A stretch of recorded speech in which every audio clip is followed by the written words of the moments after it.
A season so good, it brought me out of hibernation. Hi, my name is Matthew, and you might know me as Boy on TikTok, Boy on Blue Sky, now it's Boy on Twitter, Matt on Instagram, or you might not know me at all. And for those of you who don't, I am a content creator that talks all things World of Wonder and Drag Race, especially that of Drag Race outside of the US. And today, for my 17th video ever, we have to talk about it.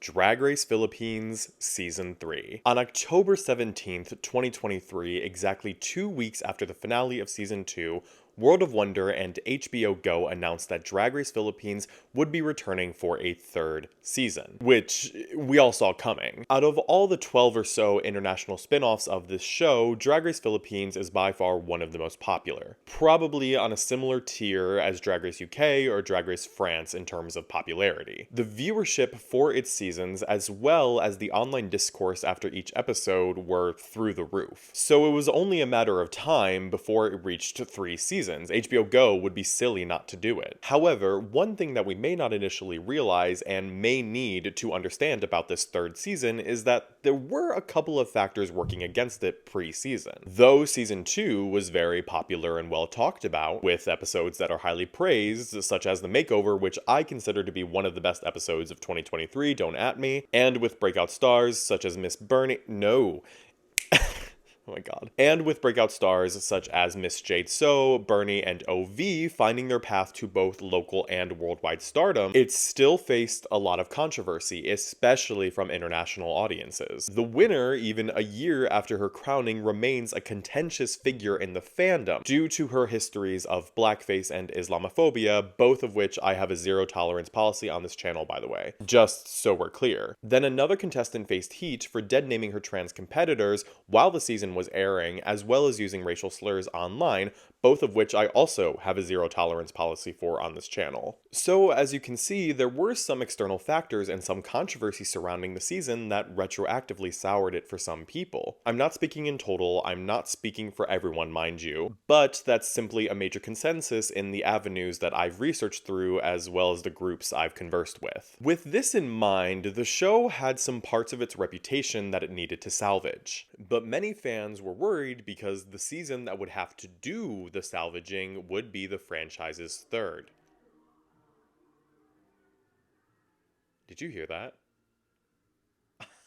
But many fans were worried because the season that would have to do the salvaging would be the franchise's third. And for those of you who are chronically online within the Drag Race fandom like I am, you might know why this raised some alarms for the fans of Drag Race Philippines. You see, those of you who are uninitiated, within the fandom of RuPaul's Drag Race, there's this infamous rule of thumb called the Season 3 Curse, wherein when a franchise reaches its third season, that season is usually, come se dice, bad.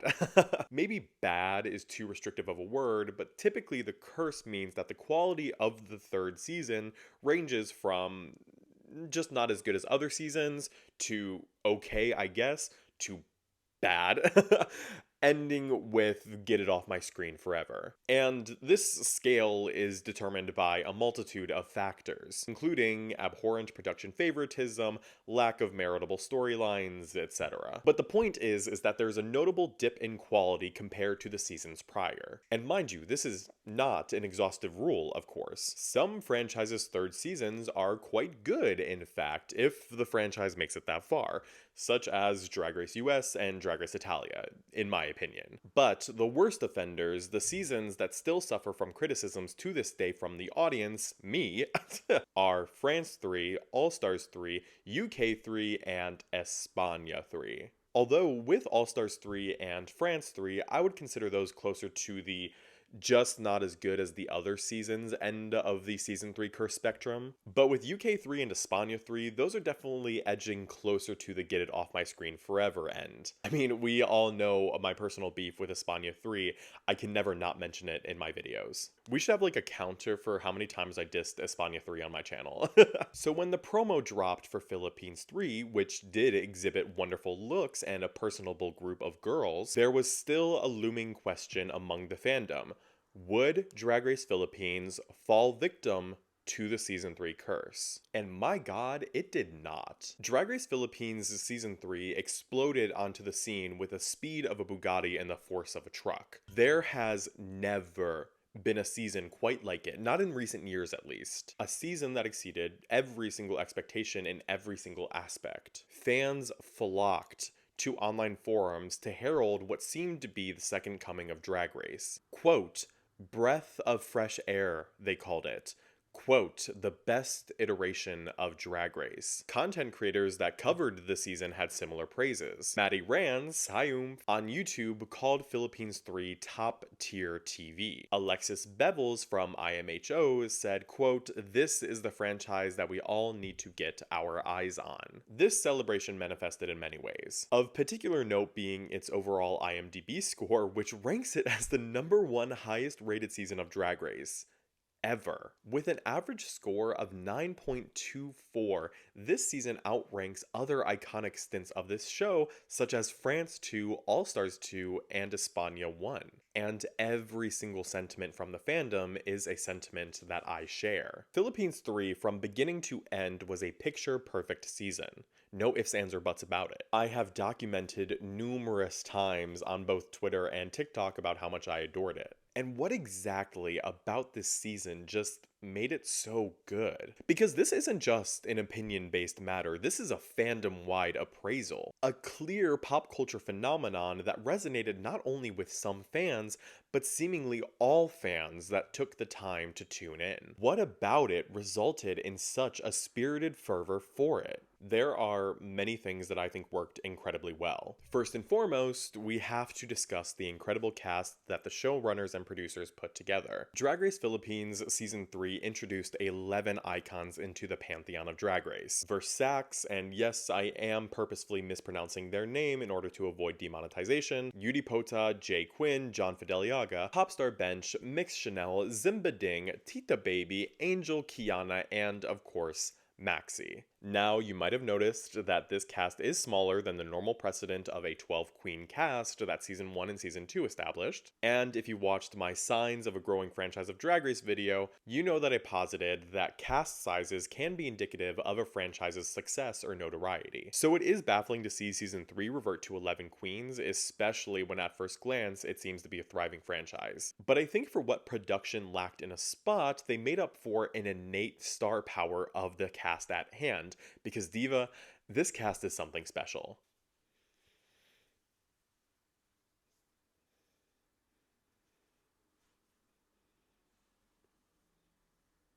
Siamo carini, no?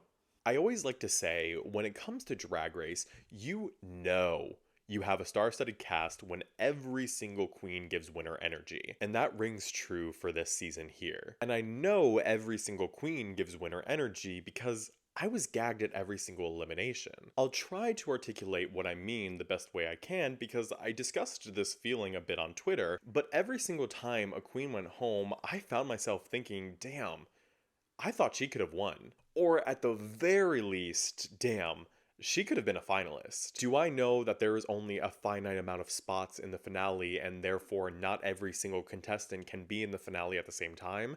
Yes, obviously I know that. But every single one of these girls had such star quality that I was shocked whenever one of them went home. The elimination that was kind of the catalyst for this talking point in my memory, I remember very vividly, was the elimination of John Fedellaga. John Fedellaga is a performer from Kawit just south of Manila, but is currently based out of San Francisco in the United States. She is a major online personality with social media outlets that have garnered millions of followers, most notably her YouTube channel, which counts in at over 1.27 million subscribers. John, after being almost a wallflower for the first couple episodes of Season 3, found her footing and really proved herself as a fierce competitor around Episode 3. Even though I stand by the fact that she should have been in the top for the ball in Episode 2, she was kind of robbed. But you'll be shocked to find out that she was only the 4th eliminated queen, technically an early out. But at the time of her elimination during the season's Rusical, well, it was an interesting case. Was she deservedly in the bottom? Yes. Did she rightfully lose that lip sync against Popstar Bench?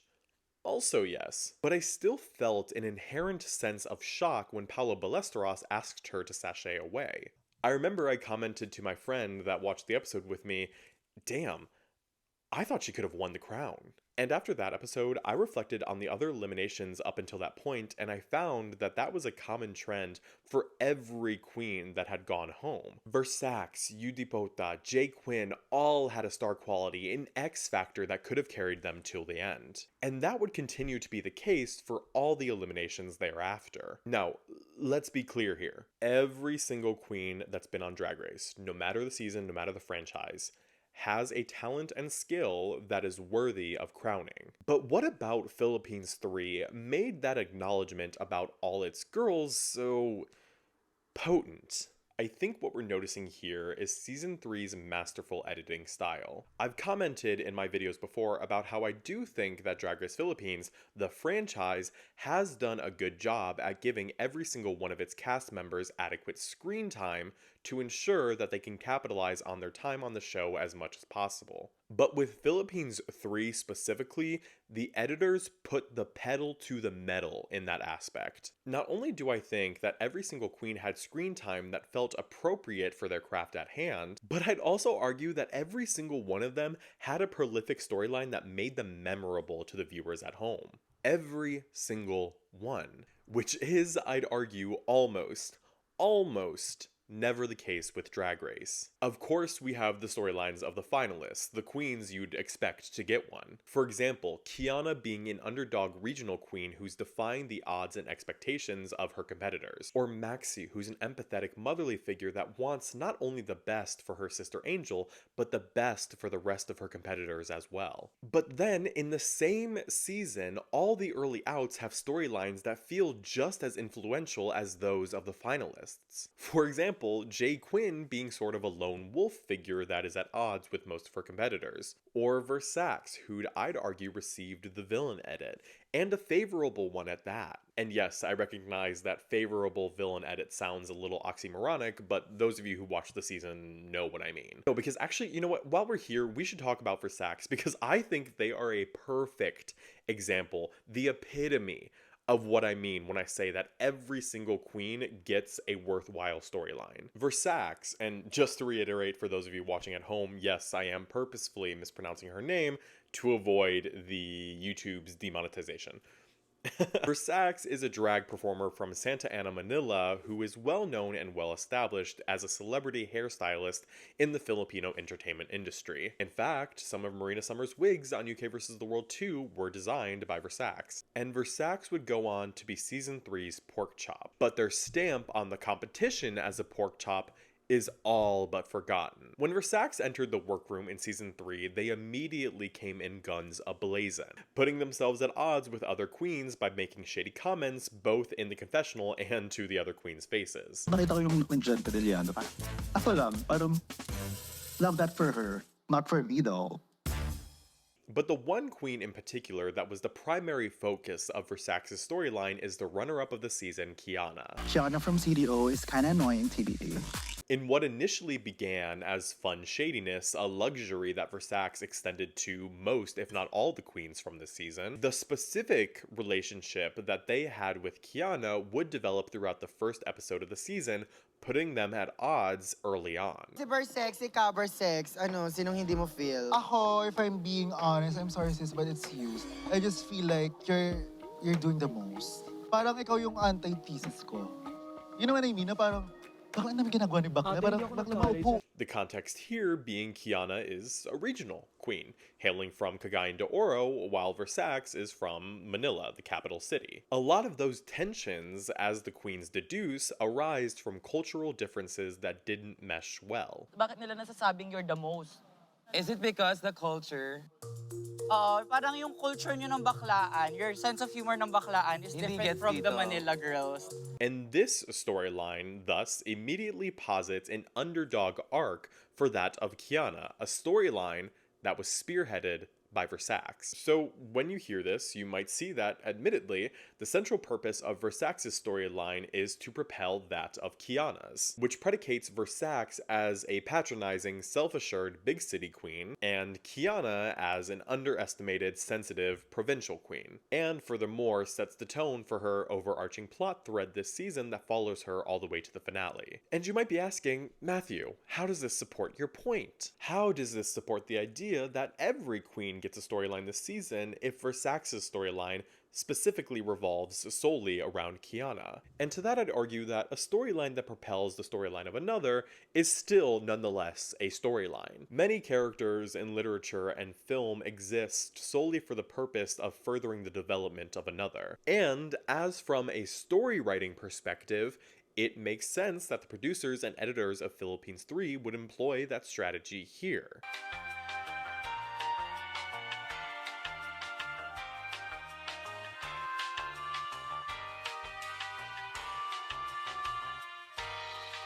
And as a brief aside, I'm not trying to reduce Versace's entire being as an artist down to her relationship with Khianna, but rather I'm specifically saying this within the context of a character on a television program, just to be clear. But anyways, what I'm most impressed by is the show being able to give Versace a storyline as a Porkchop of the season at all. A fully fledged plot thread that felt fulfilling and satisfying to the point that I was able to spend the past however many minutes talking only about them. For example, if we return to the second season of Drag Race Philippines, Nicole Pardo can be used as a good comparison, being one half of that season's Porkchop duo. Although I would argue that Nicole Pardo got an adequate amount of screen time due in part to the season having a split premiere that could allot more time to each queen, I wouldn't say the editors gave her a traceable storyline, neither one for herself nor one that relates to other queens around her. But Versace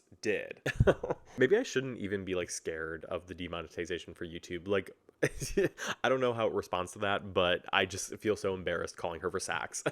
But Versace did have a storyline. And I just find them to be a perfect example to signify that Philippines 3 did a spectacular job at taking the raw footage that the queens gave them and editing it down to create well-crafted storylines for each queen, both late game players and early outs alike. Now, this should be noted with the caveat that even though Versace would be the Porkchop of the season, they did get a whole 3 episodes for editors and storyboarders to develop and refine that plot for them, as Drag Race Philippines Season 3 made the decision to have not 1, but 2 non-elimination episodes right off the bat at the start of the season. The premiere being a top 2 lip sync for the win, and episode 2 being a double Shantae. This allowed the season to have more space, more time, more room to give a queen like Versace a memorable edit as a Porkchop, whereas on a season like Philippines Season 2, they might not have. And by drawing that comparison to Season 2, I'm not trying to shade Nicole Pardo or Astrid Mercury. I'm rather pointing out that though with the season split premiere, they both did get relatively more screen time, I wouldn't argue that either of them got tangible storylines from the editors, you know? And I just thought of this. Dare I say, even with other seasons that have 2 non-elimination premieres, sometimes they still don't do right by the queen's edits, especially with the Porkchops. If we look at another 2024 season,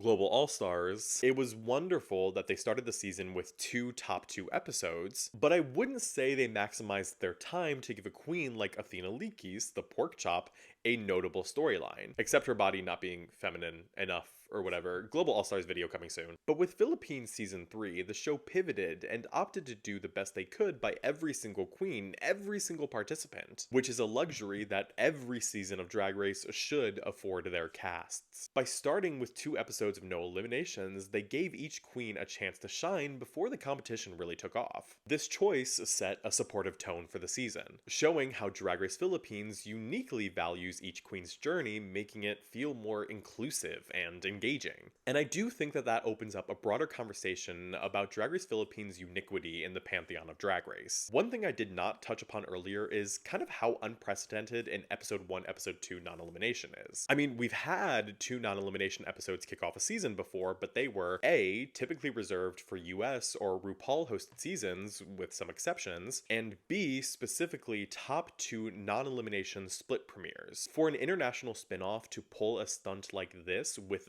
this specific structure, it's kind of a novelty, due in part to how unexpected it was. The top 2 episode 1 premiere is kind of a staple across many franchises of Drag Race at this point. So nobody really batted an eye when that was the case here. And when we went into the second episode of Philippines 3, many fans just kind of assumed that the season would go par the course and truck on through its first elimination. And for a moment, it did, with Tita Baby and Angel lip-syncing for the lives, and Angel almost getting eliminated, which resulted in a beautifully authentic moment between Mama Pao and her queens. Bakit magsi-season 4 ka pa eh? Di season 3 na ulit. I am not done with you. I still need my babae tonight. Which augments the point I made earlier about the season's supportive tone and inclusivity. But this episode, this double Shantae, subverted the audience's expectation that this was just going to be a normal season. In fact, right then and there, we all kind of knew it would be so much more. And that's the thing I love about Drag Race Philippines as a franchise and Drag Race Philippines Season 3 as a season in particular. Some seasons of Drag Race want to fit the mold, especially international franchises that don't want to break away from the typical Drag Race formula, because they don't have as strong a standing as, say, the US franchise in the cultural zeitgeist to experiment, which is fine, that's not a bad thing. But Drag Race Philippines is not scared to push the boundaries of Drag Race and to uproot the precedents set by seasons or franchises prior. That is due in part to the fact that Drag Race Philippines is probably one of the most successful and talked about franchises of Drag Race. So they do have the room to experiment with the formula the more seasons they gain, but I also feel like they would be doing this whether they had that prominence or not. It's almost inherent and innate to the Philippines showrunners to bring something fresh and exciting. And I think that conjures a lot of identity for the show, which is something that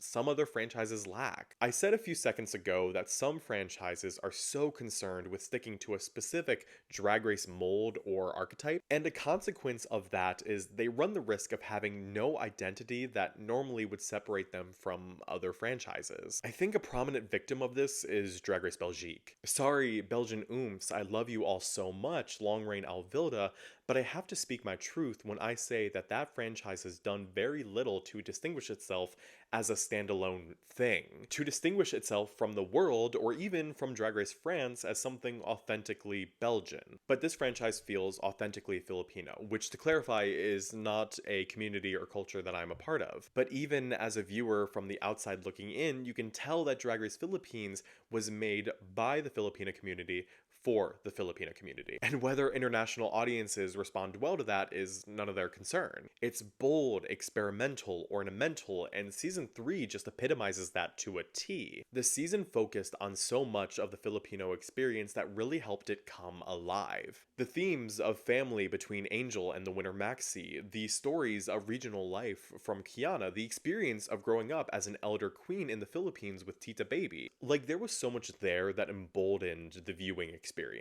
And that's even for myself as an American fan. I can only imagine that feeling for the audiences in the Philippines. And judging from the traction I saw online, judging from the messages I've had with friends in the Philippines, that experience was tenfold, which this season unequivocally, undeniably deserves. So no, Drag Race Philippines Season 3 did not fall victim to the Season 3 curse. In fact, it blew it out of the water. Its dedication to the Queen's edits and their stories, its identity as an unapologetically Filipino program, and its willingness to push the boundaries set in place by Drag Race franchises before it establishes this season as one for the ages. Is this my favorite season of the year?